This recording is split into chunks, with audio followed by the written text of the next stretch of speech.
Hey folks, welcome to Market Intraday Analysis by InTheMoneyStocks.com, your leaders in pure technical analysis, avoiding all that Wall Street hype. Today, Friday, January 8th, 2010. Well, folks, we see a little bit of a down move on Wall Street across the board, except for in technology. For those of you that watched the video yesterday, you know technology was very, very weak yesterday and the day before. In tune with that, it's seeing a little bit of money flow back into that sector. So money flow back into technology out of some of the key commodity plays and financials, which were very strong the last few days. And you just see this rotation of money coming out of this area, going into this area, and back and forth, back and forth. And that kind of tells us how the market has really been a flat market for the most part this week, ever since Tuesday. Really, Tuesday, Wednesday, Thursday, Friday, the market's been mixed. You've seen the NASDAQ down and the Dow and the S&P up, or vice versa. You see the Dow and the S&P the opposite and the NASDAQ positive. So here we have a day where the NASDAQ is up 12 points. However, the S&P 500 is down 1 point. The Dow is down 29 points with a little bit of downside. The market started out with good volume on the back of the jobs number. I'm going to discuss the jobs number. I want to go into all the technicals of the day. I want to discuss key stock technicals as well. We want to focus on the dollar because the dollar saw initial gap down, then a rebound to go positive, and then a real big fall here of late. It's not having a big issue with the market. In other words, it's not causing the market to move up or down in any dramatic fashion. As you can see, initially we gapped down on the market. We sold into a key support level that was called out in the chat room as a long trade right there. Sure enough, we nailed the low of the day right into the 9:30, 9:45 time frame, opening couple candles on the 10-minute chart of the SPY. From that point on, you saw a big bounce, and you've really gone sideways to up the rest of the day. Seeing a little bit of selling coming in now. You just touched the 50 moving average here and are now bouncing back up. But again, the non-farm payrolls number came out at 8:30 a.m. this morning, and it was an interesting number because it was actually worse than expected. A lot of the analysts out there had kind of thought secretly, if they hadn't said it out loud, that we'd get a positive number on non-farm payrolls after the November number. However, it was down 85,000, so 85 more thousand jobs lost in December. Now, the key with this was this, guys. The unemployment rate stayed at 10%. However, and this is the key for a lot of people, a lot of those amateurs out there, a lot of people that just don't understand the reports or read into the reports much, this is the key. People that stopped looking for jobs increased by 600,000. All right, now why is that significant? Because if those people in December, those 600,000 people, had continued to look for jobs and had been considered unemployed, the jobless rate, the unemployment rate, would have been about 10.5%. That's how high it would have gone based on those. Now, why do people stop looking for jobs? Well, number one, they continue to look for month on month on month, and all of a sudden they say, you know what, I just can't find a job, so I'm going to stop looking. All of a sudden, they get taken out of the unemployment number. Once you say I stopped looking for a job, you are not included in that unemployment rate number anymore. In addition, December. What do we know about December? December holidays, Christmas, Hanukkah, New Year's. A lot of people say, you know what, I'll resume looking for a job in January. No one really hires into the holidays, at least at a lot of these major jobs. Maybe at retailers they do, but not necessarily at the other jobs. Therefore, I'm just going to sit out this month, and I'll start looking in January again. So what this tells me, looking forward, is that you actually could see an increase in the unemployment rate next month. When we get the January number in early February, in the first week of February, I do think you will see an increase in the unemployment rate. Now, what the job total loss or gain is, I don't know. We'll see if it's still negative. I have a feeling it will be ultimately negative next month as well. But we will watch that very, very closely, all right? So, again, that's just something very key. Not a lot of people really looked into that number of how many people actually stopped looking for jobs, but it was as high as 600,000. Again, the unemployment rate coming out at 10% would have been 10.5 if those people had continued to look for jobs. That means it could go towards that 10.3, 10.4, 10.5 area next month when we get the number. Now, with the numbers that came out this morning, obviously the non-farm payrolls dropping 85,000 when many people hoped for a positive number. That was a bearish number. The markets did react to the negative side. Initially on the futures, you saw about a drop of 6 points on the S&P futures. Initially, when the market opened at 9:30, the spiders sold off, but we went right into a key support level here. Please note, you have a slanted trend line in yellow here, and you have a slanted trend line across right here.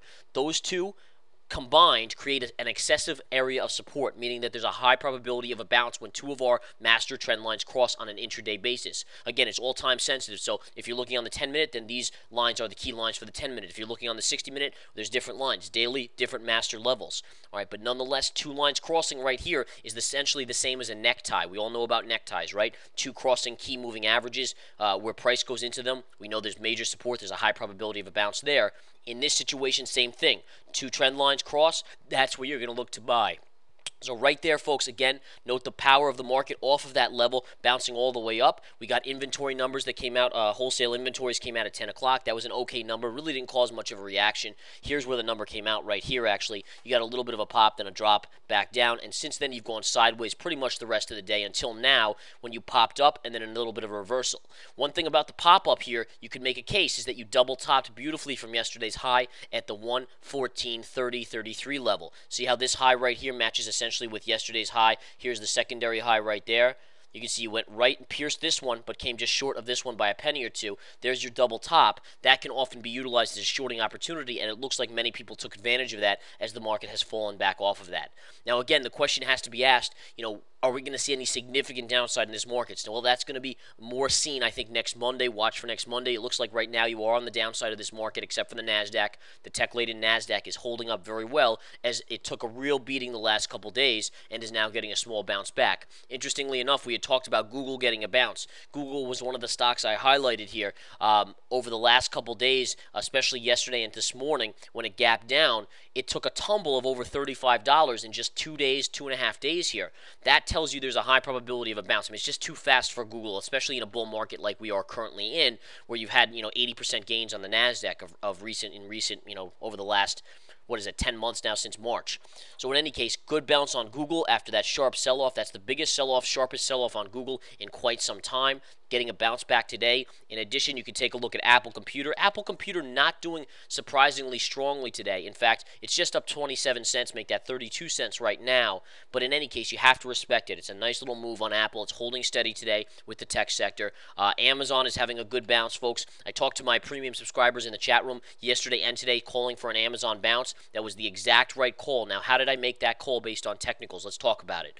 First of all, what you had to do is utilize your trendline analysis techniques that we teach here at In the Money Stocks in the Research Center and in the chat room. What you do is you look to see if you connect key levels, where do they come out to be. And what I did to my chat room yesterday and the premium subscribers last night in the Research Center is take this low level right here, see this gap window, extend it to the secondary lowest pivot right there, and look at that.